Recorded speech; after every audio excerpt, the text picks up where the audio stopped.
Bakal calon presiden Koalisi Perubahan untuk Persatuan Anies Baswedan menyindir proses institusi politik negara. Hal ini disampaikan Anies ketika ia menghadiri milad Partai Keadilan Sejahtera di Jakarta.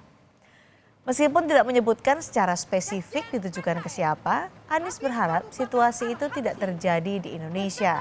Saat menghadiri acara ulang tahun atau milad PKS, Anies menyebut ciri-ciri negara yang sukses adalah negara yang mengusung inklusif, tidak eksklusif. Negara dengan institusi politik yang inklusif, yang melayani, akan menjunjung tinggi kesempatan warga untuk menyuarakan pandangannya, pikirannya, aspirasinya tanpa sedikit pun ada rasa takut. Negara yang inklusif adalah negara yang tidak baperan.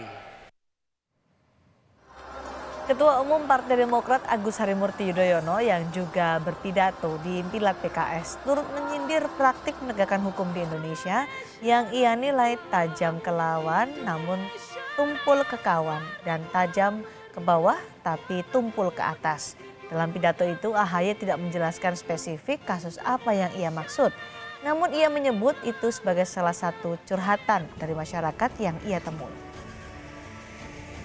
Ibu sekalian, banyak yang merasakan praktik penegakan hukum yang seolah tajam ke bawah, tumpul ke atas.